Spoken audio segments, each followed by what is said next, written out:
여러분이 읽고 제가 먼저 읽고 여러분 읽고 교독하는 시간을 가지겠습니다. 예수께서 일어나사 거기를 떠나 두로 지방으로 가서 한 집에 들어가 아무도 모르게 하시려 하나 숨길 수 없더라. 이에 더러운 귀신 들린 어린 딸을 둔 한 여자가 예수의 소문을 듣고 곧 와서 그 발 아래에 엎드리니 그 여자는 헬라인이요 수로보니게 족속이라. 자기 딸에게 귀신 쫓아내 주시기를 간구하거늘 또 이르시되 자녀로 먼저 배불리 먹게 할지니 자녀의 떡을 취하여 개들에게 던짐이 마땅치 아니하니라. 여자가 대답하여 이르되 주여 올소이다마는 상 아래 개들도 아이들이 먹던 부스러기를 먹나이다. 예수께서 이르시되 이 말을 하였으니 돌아가라 귀신이 내 딸에게서 나갔느니라 하시매 다 같이 읽겠습니다. 여자가 집에 돌아가 본즉 아이가 침상에 누웠고 귀신이 나갔더라. 아멘. 자, 우리 신앙 고백 다 같이 신앙 고백 드립니다. 다 같이 시작. 그런즉 누구든지 그리스도 안에 있으면 새로운 피조물이라. 이전 것은 지나갔으니 보라 새 것이 되었도다. 아멘. 우리 옆에 분들하고 인사합시다. 간절한 믿음이 회복됩시다. 네, 간절한 믿음이 회복되시기 바랍니다. 지난주에 우리 6장의 이제 마지막 부분을 이렇게 보면서 게네사렛의 은혜라는 주제를 가지고 우리가 함께 은혜를 나눴습니다. 어떤 은혜였어요? 예수님을 알아보는 은혜. 그죠? 이방인인데 이방 나라 있고 이방 마을인데 예수님을 알아보는 은혜. 그 예수님을 알아보는 걸 통해서 환자들 또 그 문제 있는 사람들을 막 시장통에도 데리고 나올 만큼 그들의 열심. 근데 예수님이 참 기이한 행동을 하시죠.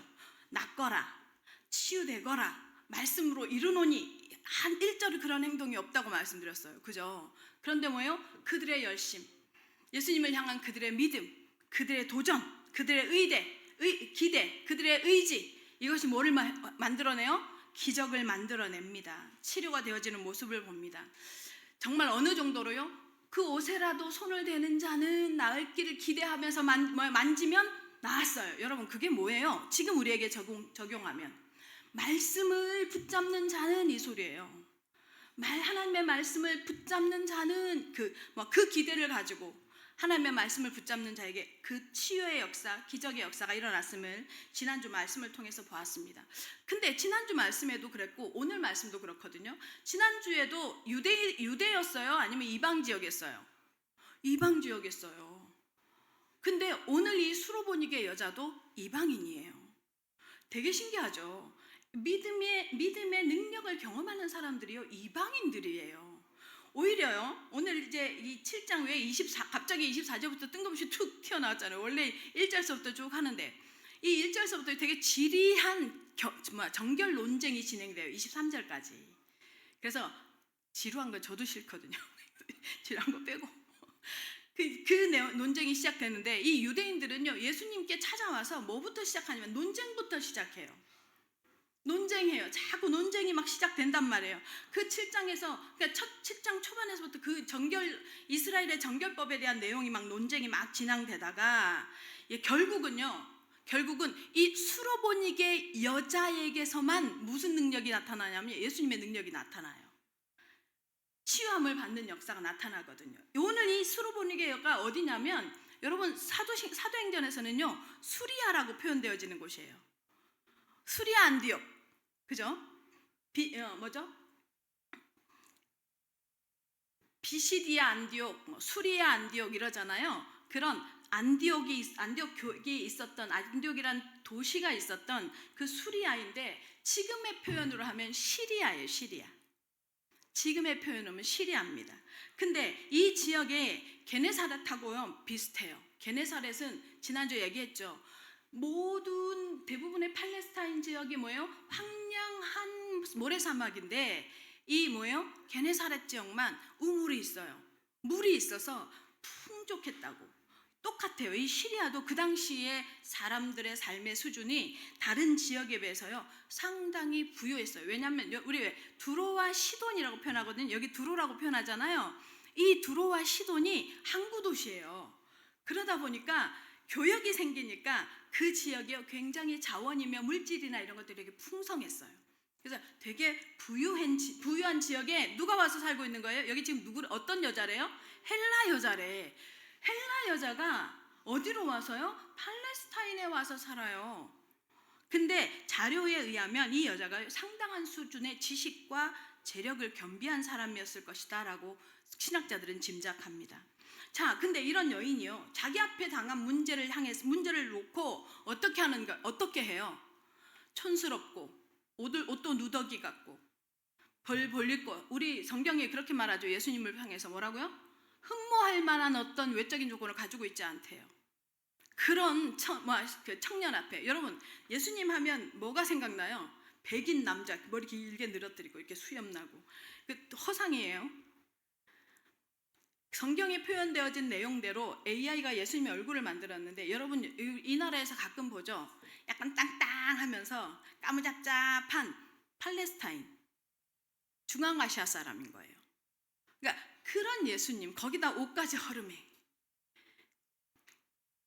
누가 별로 신뢰하지 않죠. 힘을 가지고 있는 사람들은 그런 사람의 발 앞에 와서 무릎을 꿇는단 말이에요.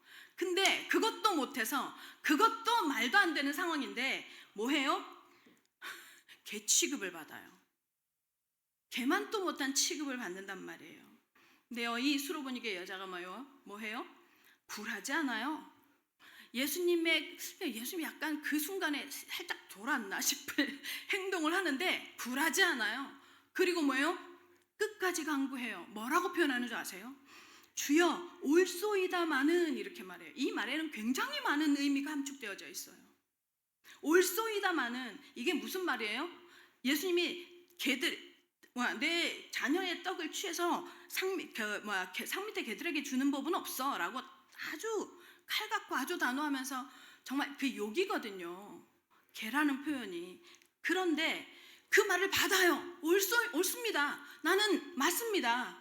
나는 개입니다. 개보다 못합니다. 이 소리예요. 나는 이방 여자고, 나는 아스타롯, 이 당시 두로가 아스타롯을 섬겼거든. 아스타롯이라는 이 우상을 섬기는 그런 개만도 못합니다. 그래서 어떻게 자녀의 떡을 취해서 나한테 줄 수 있겠습니까? 그것까지 기대하지 않습니다. 맞습니다. 이 소리예요. 근데 상 아래 개들도 그 구수하기를 먹는 것처럼 혹시 은혜 한 조각 내게 떨어뜨려 주실 수 없겠습니까? 이 소리예요. 예수님의 은혜가 필요합니다. 나 같은 여자에게도. 편견을 가지고 예수님이 지금 말씀하시는 것처럼 다 맞습니다. 나는 그 은혜를 받을 수 있는 어떤 존재가 못 됩니다. 그러나 혹시 은혜를 주실 수는 없겠습니까? 이 소리예요. 그 얘기를 합니다. 이 말씀을 가지고 제가 여러분 앞에 서면서 저도 여러분도 반드시 우리가 회복해야 할 믿음이 이 믿음인 줄로 믿습니다. 이 믿음이라고 생각합니다. 이 엎드리다라는 말에는 나중에 나오겠지만 예배하다라는 말의 의미가 포함되어져 있거든요. 오늘 우리가 드리는 이 예배가요, 수로보니아의 여자의 엎드림의 예배가 되시기를 예수님의 이름으로 축원합니다. 그 하나님 앞에 온전한 겸손, 예수 그리스도를 향한 절대적인 믿음, 이것이 제자의 첫 번째 덕목인 줄 믿습니다. 그래서 하나님의 말씀을 통해서 온전한 예배가 회복되어지고, 하나님 앞에 온전하게 예배드려서 정말로 나와 내 가정과 내 삶의 주변에게 복음의 영향력을 끼치고 살리는 정말로 제자 되는 응답을 누리시길 예수님의 이름으로 축원합니다. 첫 번째입니다. 사람을 더럽게 하는 것입니다. 24절 한번 읽어보겠습니다. 24절 다 같이 시작. 예수께서 일어나사 거기를 떠나 두로 지방으로 가서 한 집에 들어가 아무도 모르게 하시려 하나 숨길 수 없더라. 1절에서부터 23절까지 정결론쟁이 쭉 진행이 되는데, 정결법, 이스라엘의 정결법은 여러분 우리가 알고 있는 수준으로 그냥 어떤 법을 지키는 수준이 아니에요. 이스라엘은 여러분 아시는 것처럼 출애굽 이후 이스라엘은요, 공동체로 움직이는 집단이에요. 그래서 전염병에 한 사람이 누군가가 걸린다, 그럼 공동체 전체가 난리가 나는 거예요. 그 시대에 하나님께서 그것을 방지하기 위해서 정결법을 두세요. 밥을 먹기, 식사하기 전에는 손을 씻어야 하고, 집에 들어가기 전에는 발에 물을 하도 먼지가 많잖아요. 그 지역은. 그러니까 발에 물을 뿌려서 깨끗하게 해야 되고 이런 정결법을 하나님이 직접 말씀하십니다. 그리고 이 유대인들은요, 이 지금 7장에서 앞절에서 보면 나오는 것처럼요, 장로들의 유전, 다시 말하면 가르쳐준 선조들의 유전이라고 전달되어지는 거라고 생각했기 때문에 이것을 지킵니다. 그러면서 뭐예요?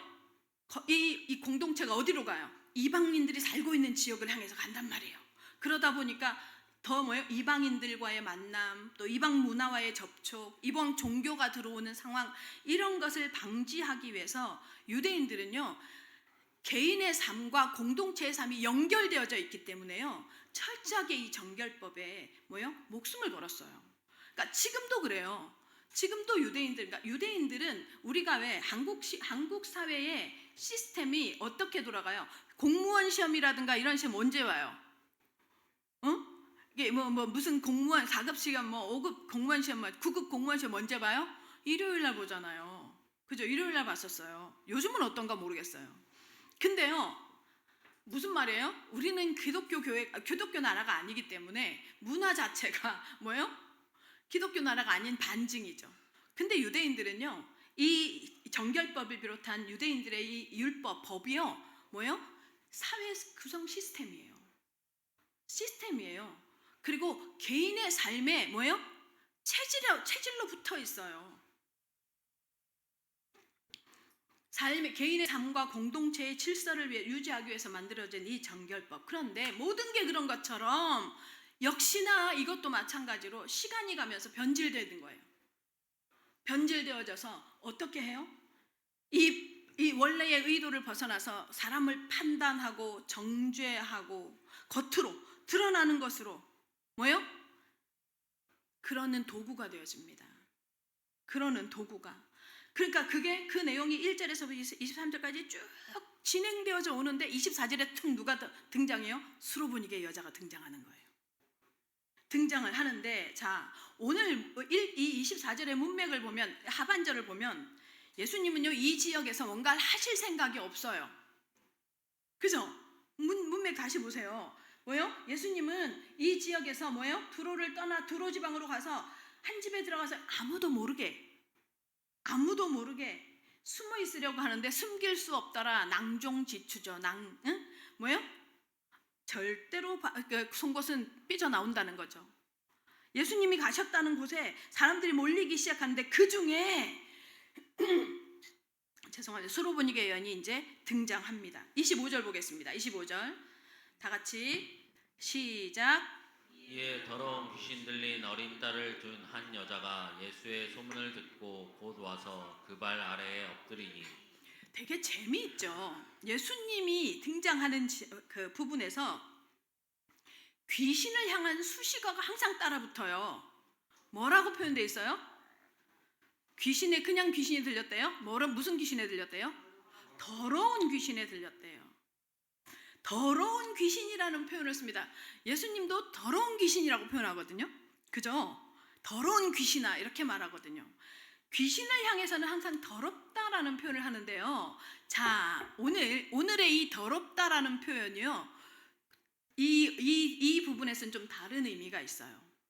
1절에서부터 23절까지 정결 논쟁이 있었잖아요. 정결법 이슈가 있었어요. 이유가 있기는 있었는데 정결법에 관한 내용이 있었어요. 자, 그 내용에 대해서 예수님이 뭐라고 하느냐? 유대인들이 왜 당신들의 제자들은 손 안 씻고 떡을 먹습니까? 부정한 거 아닙니까? 하니까 예수님이 뭐가 더러운 것이냐, 어떤 게 부정한 것인지 아니? 하고 말하는 내용이 있어요. 20절에서부터 23절. 자, 이 마가복음 7장 20절에서부터 23절까지 읽겠습니다. 다 같이 시작. 또 이르시되 사람에게서 나오는 그것이 사람을 더럽게 하느니라. 속에서 곧 사람의 마음에서 나오는 것은 악한 생각 곧 음란과 도둑질과 살인과 간음과 탐욕과 악독과 속임과 음탕과 질투와 비방과 교만과 우매함이니 이 모든 악한 것이 다 속에서 나와서 사람을 더럽게 하느니라. 뭐요? 더러운 게 어디에서 나온대요? 사람에게서 나온대요. 너희들은 밖에 있는 거, 밖에서 입으로 먹는 것이 더럽다고? 아니, 사람의 입으로 들어가는 음식은 더러울 게 없어, 이 소리예요. 예수님이 지금 뭐라고 말해요? 사람에게서 나오는 것이 더럽대요. 지금 이 내용의 이유가 뭐냐면 7장 1절에서 2절에 보면요, 바리새인들하고 서기관들이 예수님 일부러 찾아와요. 그래서 모여들어서면서 그 중에 제자 몇 사람이요, 손을 안 씻고 떡 먹는 걸 보고 이제 이거를 막 논쟁을 시작하는 거예요. 그게 이제 이 정겨운 논쟁을 불러일으킨 불씨였는데, 예수님이 지금 거기에 이 대답을 하는 거예요. 너희가 지금 손 안 씻고 먹는 음식으로 더럽다고 하냐? 진짜 더러운 게 뭔지 아냐? 뭐예요? 사람에게서 나오는 거래요. 어디 뭐라고요? 사람의 마음에서 나오는 거. 악한 생각, 음란, 도둑질, 살인, 간음, 탐욕, 악독, 속임과 음탕과 질투와 비방과 교만과 우매함까지. 여러분 죄송한데요, 하나도 빼지 않고 예수님이 직접 더러운 거라고 말한 거예요. 지금 예수님이 직접 이것이 더러운 거라고요. 사람에게서 나오는 것이 더럽다라고 지금 말하는 거예요. 유대인들은 원래 떡을 먹을 때요, 여러분 유대인들은요, 오른손은 성결한 손이고 왼손은 부정한 손이에요. 그 당시에는 종이라든가 휴지 이런 게 없었잖아요. 그러니까 뭐해요? 오른손으로 먹을 거, 입에 들어가는 것은 오른손으로 해요. 지금도 팔레스타인 쪽은 손으로 밥을 식사하잖아요. 근데 왼손은 그럼 뭐 하느냐면, 화장실을 가고 나면 뒷처리를 왼손으로 하는 거예요. 그리고 이렇게 부정한 이런 것들 있죠, 더러운 것을 만질 때는 왼손으로 하는 거였어요. 그래서 오른손과 왼손이 하는 역할이 달랐단 말이에요. 그러니까 뭐예요? 그런데 떡을 먹었을 때, 떡을 한번 이렇게 떼 먹어요. 손으로 떼 먹으면 손에 뭐 묻을 거 아니에요. 그러면 더러워졌잖아. 그럼 요거를 또 물에 씻을 수는 없잖아요. 그래서 어떻게 하느냐면, 떡을 떼서 먹고 나서 여기 손에 뭐 묻은 거는 떡을 조금 더 떼요. 그래서 손으로 계속 이걸 문지르면 이 부스러기들이 이게 묻을 거 아니에요. 그걸로 정결함을 유지해요. 그걸 상 아래나 버리고 다시 그 손으로 떡을 떼는 거예요. 이렇게 이들이 가지고 있는 문화가 있는데, 이 문화에서 지금 예수님이 하시는 말씀이 나오는 거예요. 수로보니게 여자를 향해서 상 밑에 개들에게 자녀의 것을 줄 수 없다라는 말이 이 상황에서 기인된 거거든요. 자, 예수님 뭐라는 거예요? 손 씻지 않은 손으로 먹는 게 더러운 게 아니고 입으로 들어가는 게 더러운 게 아니라는 거죠. 진짜 더러운 것은 너희 사람 속에서 나오는 거다라는 건데, 여러분, 자 그러면 여기 더러운 귀신 들린 자와 20절에서 23절까지 예수님께서 왜 더러운 것이 무엇인지 말하는 것과 원어에서 같은 의미인 거 아세요? 같은 의미예요. 이게 무슨 말이에요? 지금 예수님이 말씀하시는 더러운 행동들요, 이 행동의 출발점이 창세기 3장의 사단이라는 거예요. 사단이라는 거예요. 귀신에게 잡힌 거라는 거예요. 귀신에게 잡힌 사람일수록 이런 행동들이요, 강화되는 거예요. 그러면 여러분, 이걸 우리한테 그대로 한번 적용해 봅시다. 예수님이 지금 말씀하시고 조목조목 말씀하시는 이 내용에서 자유로운 사람이 세상에 누가 있을까요? 여기 있는 우리를 비롯해서 세상 누가 여기서부터 완전히 자유해요? 예수님이 조목조목 항목으로 말하는 이 더러움에서 자유로울 수 있는 사람이 누굴까요? 없어요. 지금 예수님이 우리한테 그 얘기를 하고 있는 거예요. 그런데 우리들은 뭐 해요? 보여지는 것, 드러나는 것, 그걸 기준으로 판단하고 정죄하고, 저 사람은 저런 행동을 해서 자기는 마음속으로 이미 더러운 짓을 하고 있으면서 그것이 만연되어져 있어요. 여러분, 창세기 3장을 지나온 모든 사람은요, 이 정결에 예수님께서 말씀하시는 이 더러움에서요, 어느 누구도 자유로울 수 없어요. 왜요? 허물과 죄로 죽어있는 상태라고 진단하잖아요, 우리를. 성경은 그거를 어떤 상태라고요? 좀 더 구체화시켜서 이 세상 풍속을 쫓는 상태, 불순종의 아들들 가운데 역사하는 영에게 잡힌 상태가 그 상태라고 말하는 거예요. 다시 말하면 더러운 귀신이 뭘 얘기하는 거예요? 영적인 존재에게 잡혀 있다는 거예요. 더러운 귀신에게, 모든 인류가. 인간은 그래서요, 모든 이 개인이요, 이 더러움이 장착되어져서 태어난다고요. 그게 허물과 죄로 죽어 있는 상태라고 말하는 거예요. 그래서 성경은요, 좋은 얘기, 선한 얘기, 뭐요, 예쁜 얘기, 교훈적인 얘기만 쓰지 않아요. 간음하는 내용이 나와요. 며느리와 시아버지가 간통하는 내용이 나와요. 다윗이 뭐예요? 우리아를 죽이고 우리아 아내 밧세바와 뭐예요? 간통하는 내용이 나와요. 왜 그럴까요? 인간 누구도 자유로울 수 없다는 거예요. 창세기 3장, 인간 누구도 자유로울 수 없어요. 이 귀신에게서, 이 더러운 귀신에게서 자유로울 수 없대요. 그래서 성경은 뭐예요? 뭔 얘기해요? 그런데 이 더러운 귀신으로부터, 창세기 3장의 이 사단으로부터 왜 이것이요, 영적인 문제이냐면, 더러운 귀신의 문제이냐면, 요한계시록 12장 9절에 뭐라고 분명히 말하고 있어요? 옛날에 그 뱀, 곧 마귀라고도 하고 사단이라고도 하는 존재, 다시 말하면 뭐예요? 귀신을 얘기하는 귀신의 아버지, 그 귀신의 아버지, 그로부터 창세기 3장이 시작이 됐다는 거예요. 여기에서 아무도 자유로울 수 없다. 그러면 여기서 어떻게 빠져나오냔 말이에요. 그래서 성경은 무슨 얘기합니까? 모든 인간에게는 그리스도가 필요하다. 아멘. 그리스도가 필요하다는 거예요. 여기에서 빠져나올 수 있는 유일한 길은 예수 그리스도밖에 없다는 거예요. 선도, 의도, 덕도, 지식도, 학벌도, 철학도, 과학도 아무것도 소용없고 오직 그리스도가 필요한 것을 말하고 드러내는 게 성경인 걸 믿으시기 바랍니다. 그래서 여러분, 오클랜드 예언교회 성도 여러분, 판단 중지하십시오. 정죄 내려놓으시기 바랍니다. 예수 그리스도 앞에 선다면, 예수 그리스도 앞에서 나를 본다면 누구도 판단 정죄할 수 없거든요. 아멘. 우리 가운데 정말로 인간에게 와 있는 이 더러움의 상태에서 유일하게 빠져나올 수 있는 그리스도가 여러분의 소망이 되시고 희망이 되시기를 예수 그리스도의 이름으로 축원합니다. 두 번째입니다. 겸손하고 간절한 믿음입니다. 26절 다 같이 시작. 그 여자는 헬라인이요 수로보니게의 족속이라 자기 딸에게서 귀신 쫓아낸 주시기를 간구하거늘. 헬라인이요. 자, 아까도 말한 것처럼 헬라인이었고, 그 다음에 수로보니게, 시리아 지역에, 여기 수로보니게, 이 지역에 수로보니게라는, 보니게가 뭐냐면 그 뭐죠?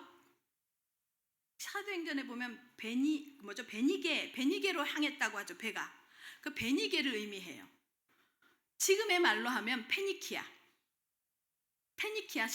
지역에서 살고 있었던 그런 도시인 거죠. 자, 그런데 이 여자가 상당한 재력과 상당한 지식을 겸비한 거기 이 수로보니게 여자가 예수님 앞에 뭐요?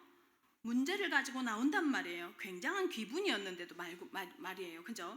자, 근데 이 여자의 상황을 통해서 우리에게 말씀해 주시고 있는 게 하나 있어요. 뭐예요? 자, 돈도 있는 것 같고, 그죠? 재력도, 지식도 있고, 그리고 귀부인인데, 자, 이 여자 집에 문제가 있단 말이에요.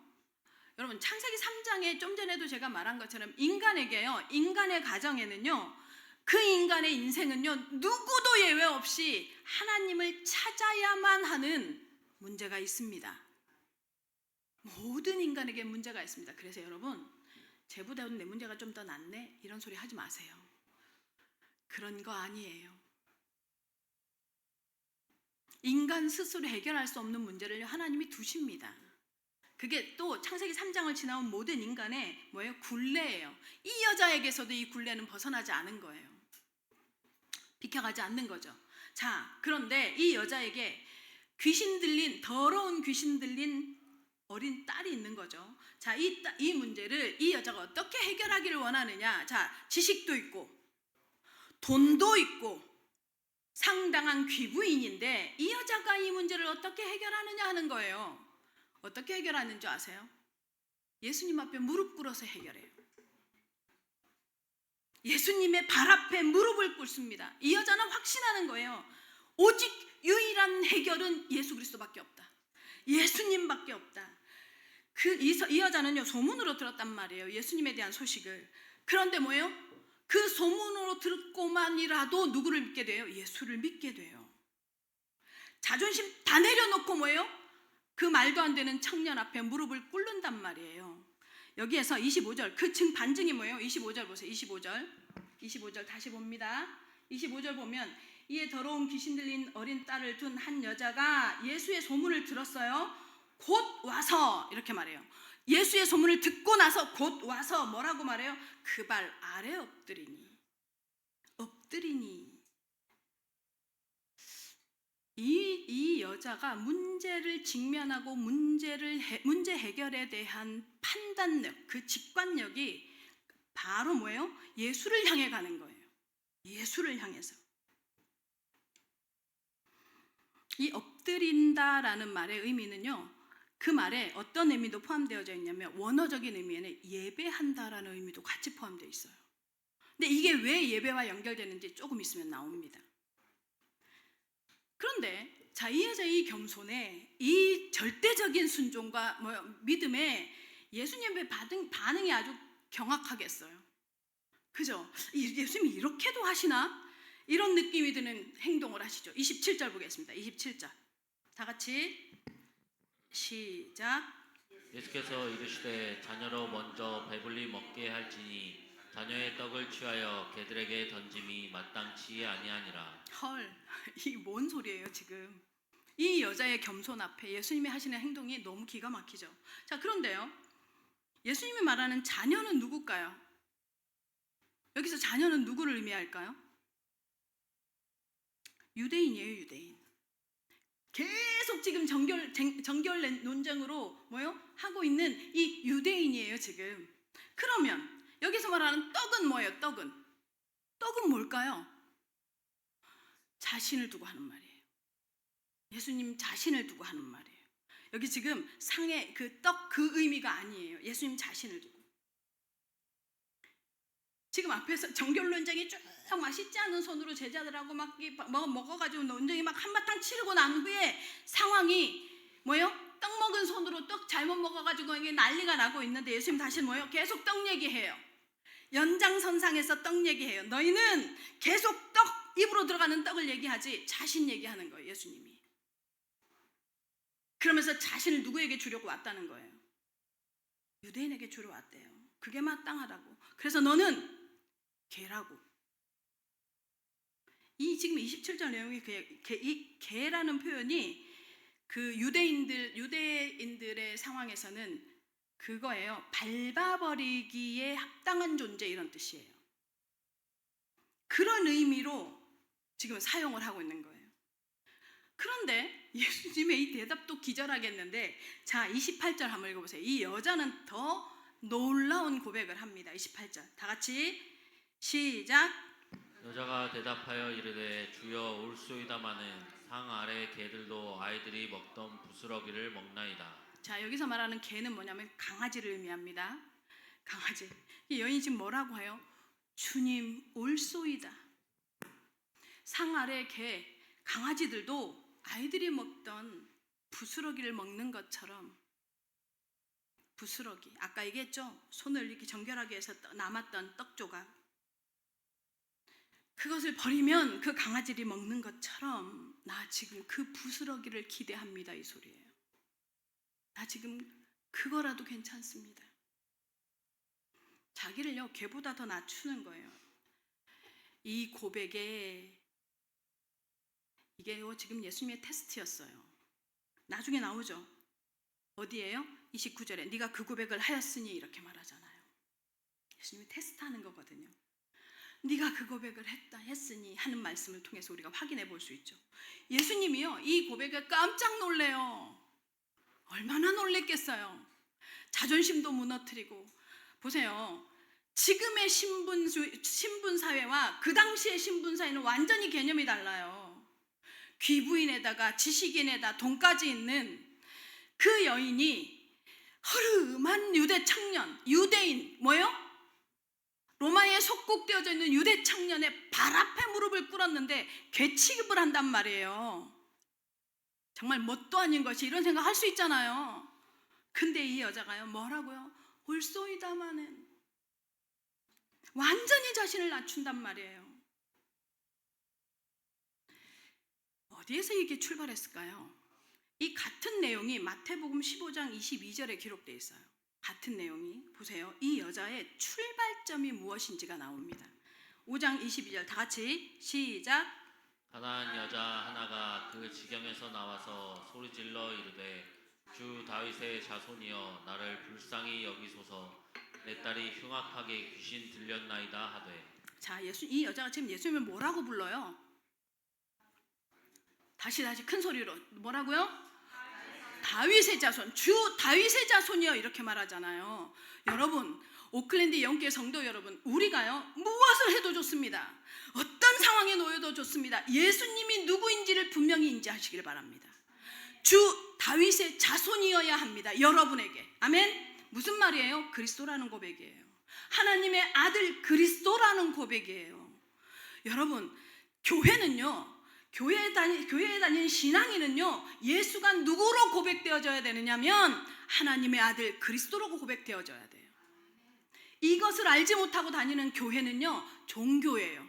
어제 제가 아기학교 메시지를 잠깐 하는데요, 종교와 복음에 대한 설명을 했어요. 여러분, 종교와 복음의 가장 큰 차이가 뭔지 아세요? 종교는요, 사람이 올라가는 거예요. 하늘을 향해서.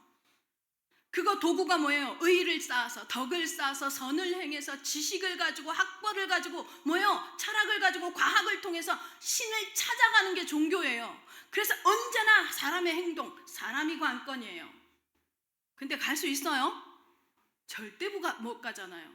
복음은 뭐예요? 사람에게 완전 전적 타락, 전혀 불가능한 것을 하나님이 아셔서 뭐예요? 위로부터 내려오신 거예요. 찾아오시는 거예요. 이런 극명한 차이 전혀 알지 못하고 교회를 나가니 문제만 터지면 시험 들고, 사건만 터지면 도망가고. 오클랜드 영교회 성도 여러분, 예수님이 그렇게 찾아오신 그리스도이심을 믿으시기 바랍니다. 이번 주간이요, 그 주간입니다. 예수님이 찾아오신 목적을 이루는 주간, 뭐예요? 고난주간.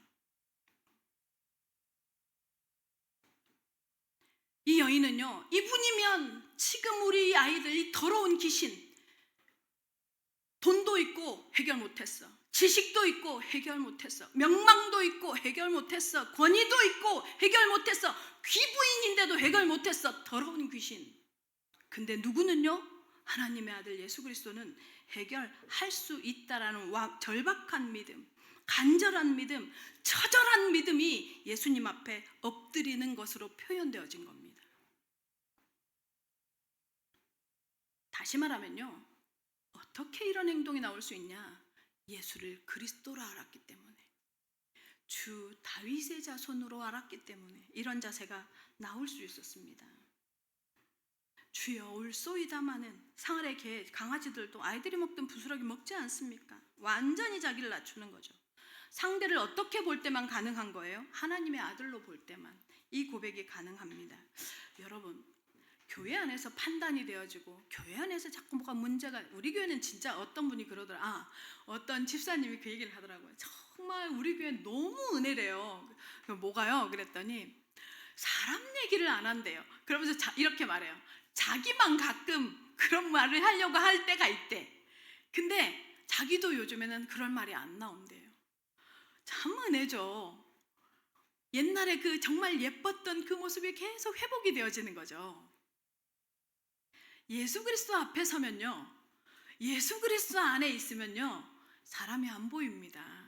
뭐가 문제가 돼요? 연약함이 뭐가 문제가 되고 실수가 뭐가 문제가 되겠습니까?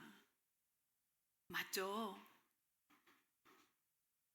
그래서 오클랜드 영교회 성도 여러분, 혹시 문제가 있습니까?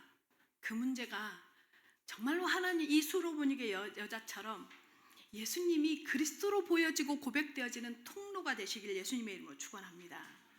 오늘요, 이 여자의 예수 그리스도 앞에 예수님을 주 다윗의 자손이라고 고백하며 엎드린 이 행위가 바로 예배입니다.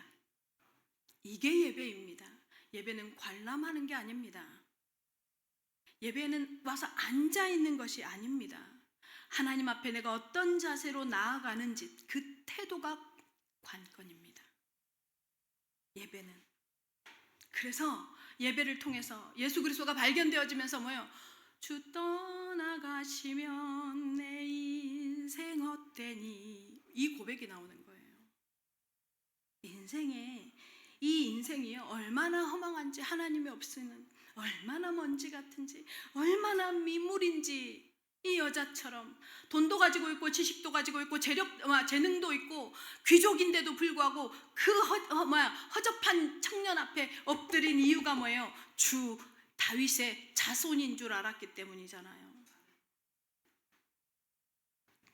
주 다윗의 자손 예수 그리스도를 통해서 나는 하나님만 필요합니다. 이 고백을 하는 게 예배입니다. 그래서 여러분, 예배는요 어떤 태도로 예배드려야 되겠어요? 이 수로보니게 여자가 예수님의 발 앞에 엎드리는 태도로 예배드리시길 예수님의 이름으로 축원합니다. 그래서 엎드린다라는 말의 의미 앞에 예배가 들어갑니다. 들어 있습니다.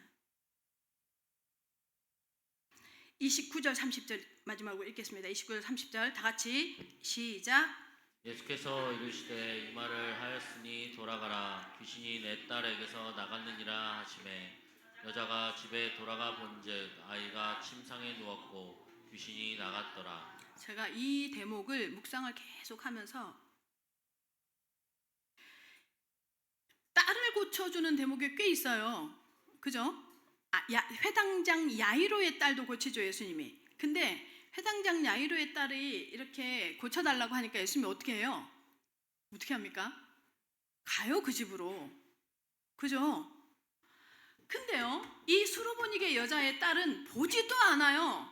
딸에 대해서 묻지도 않아요. 제가 이 본문을 가만히 보면서 무슨 생각이 들었냐면, 사실은 그 딸, 더러운 귀신 들린 이 문제가요, 이 수로보니게 여자의 문제였던 거예요. 이 여자의 문제가 해결되니까 자녀의 문제가 해결돼 버린 거예요. 보세요. 여자의 문제가 여자의 문제였던 거예요. 그 여자가 하나님과 예수 그리스도를 정확하게 바라보면서 하나님과 접촉이 딱 일어나니까 뭐예요? 이 딸의 문제가 해결이 돼 버려요. 이 여자는요, 자신의 문제였음이 발견되어지니까 뭐예요? 묻지도 따지지도 않아요. 아니, 어떻게 보지도 않고 예수님이 아십니까? 라고 묻지도 않아요. 어떻게 보지도 않고 말씀만 하십니까? 일단 좀 가주세요 라고 하지도 않아요. 그냥 믿고 돌아갑니다. 왜요? 자신의 문제가 해결됐거든. 자신이 하나님에 만나져 버렸거든. 우리에게요, 문제를 허락하심이 이 이유인 줄 믿습니다. 인격적인 관계가, 하나님과의 인격적인 관계가 회복이 되어지잖아요. 그러면요, 이 여자가 반응하고 똑같은 반응이 일어나요. 해결됐느냐 마느냐가 관건이 아니에요. 내가 만났느냐 못 만나느냐가 관건이에요. 여러분, 예수 믿는 사람은요, 하나님과 나가 지금 지속적인 소통이 일어나느냐, 그리고 오늘도 다른 사람은 모르지만 본인은 알잖아요. 하나님, 와, 이거 하나님이 하셨네. 와, 이거 하나님이 이끌어 가시네. 이거 보잖아요. 어제 정말 물 흐르듯이. 근데요, 이것을 준비할 때 제가 뭘 느꼈냐면, 와, 한 팀이 되네. 야, 이 사람들이 진짜 한 팀이 되네. 너무 힘들어. 다 애기 엄마들이잖아요. 임신 중에 있고 애기들 막 키우고, 근데 와서 밤늦게까지 막 10시까지 만들고 준비하고, 멀리 우리 권사님 막 살이 빠졌더라니까, 김미경 권사님. 와서 막 하는데요, 즐거워하고 같이 하고 막 이러는데 뭐예요? 한 팀이 딱 되는 걸 보면서, 아, 되겠구나 이거. 무슨 열매가 다른 열매가 아니라 금요일날 메시지가 그거였거든요. 성경적 부흥 회복이다 이거. 성경적 부흥의 역사가 일어났구나. 일어나고 있는 게 보이는 거예요. 뭐예요? 뭐가 안 됐다, 뭐가 됐다가 아니에요. 하나님을 만나버리는 거예요. 그러면 사건이나 문제나 질병이나 되어진다 안 되어진다가 아니라 뭐예요? 하나님과 친밀한 이 교제가 회복되어지는 이 감격, 이 은혜, 이 인격적인 관계 가운데서 뭐예요? 아무것도 문제가 안 되는 그런 응답을 누립니다. 정말로 이 수로보니게 여자처럼. 오클랜드 영교회 성도 여러분, 뭘 구하십니까? 교회에서 말씀을 듣고 예배를 드리고 나서 여러분의 삶에 무엇이 남기 원하십니까? 하나님과의 교통이 남기를 바랍니다. 하나님과의 소통이 회복되어지기를 바랍니다. 정말로 성경적 부흥이 일어나기를 예수님의 이름으로 축원합니다. 이 수로보니게 여인의 믿음이 바로 우리의 회복되어져야 할 믿음인 줄로 믿습니다. 그래서 이 믿음을 가지고 집으로 돌아가셔서 여러분 주변을 살리시기를 예수님의 이름으로 축원합니다. 결론입니다. 미국의 뉴욕에 있는 리디머 교회라는 교회를 사역하시고 계시는 우리 젊은 세대들에게 꽤 유명한 팀 켈러 목사님이라는 목사님이 계십니다. 저도 이분 목사님 이 목사님 메시지를 가끔 듣습니다. 물론 한편에서는 유사 창조론자라는 비판을 하기도 합니다. 네, 이분이요 젊은 세대들한테 굉장한 영향을 주고 있습니다. 지금까지. 네, 이분한테 한국의 기독교 방송에서 찾아가서 인터뷰를 했어요. 인터뷰를 하면서 뭐라고 물었냐면 한국의 젊은 사람들이 왜 이 교회에 모이고 왜 목사님의 가르침에 추종하고 따라가는지 이유를 아십니까 혹시? 라고 물었어요. 그랬더니 이분이 이 팀 켈러 목사님이 이렇게 대답을 합니다. 한인 교회들은 지금 탕자의 비유에 나오는 큰아들 같습니다. 이렇게 말해요. 성실하고 흠없고 이성적이고 아주 이상적인 신앙인의 모습이 큰아들 같다는 모습이 얘기해요. 그런데 이 큰아들은 뭐예요? 스스로 의롭다고 생각하는 것 때문에요 예배에 참여하지 못합니다. 잔치에 참여하지 못합니다. 동생을 향한 미움과 아버지에 대한 분노와 원망에 가득 차서요 잔치에 참여하지 못합니다. 반면에 둘째 아들은 죄를 지었으면서도 다시 아버지 품으로 돌아오죠. 그죠? 돌아옵니다. 그래서 아버지와 함께 잔치에 참여합니다. 지금 한국 교회는 탕자를 품어줄 수 있는 교회가 필요합니다. 이렇게 얘기해요. 교회를 다니고 있는 성도들이요 판단에 능합니다. 교회를 다니고 있는 성도들이요 정죄에 아주 강합니다. 교회를 다니고 있는 많은 성도들이요 분류하고 지적하고에 아주 최적화되어 있어요. 특화되어져 있어요.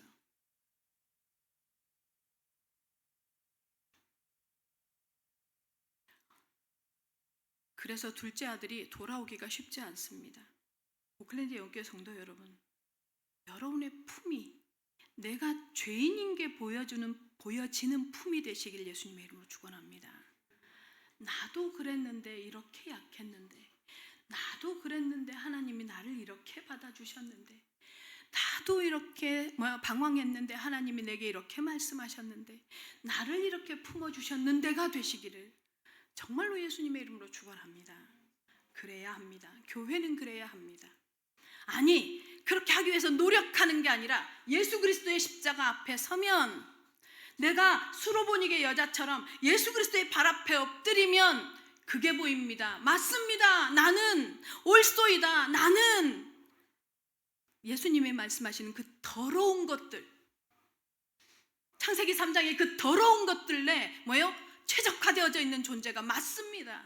그래서 지금 내가 은혜가 필요합니다. 그 마음으로 한 주간, 이 고난 주간에 예수 그리스도의 십자가 앞에 엎드리는 우리 오클랜드 영교회 성도들 되셔서 수로보니게 여인의 믿음이 회복되시기를 예수님의 이름으로 축원합니다.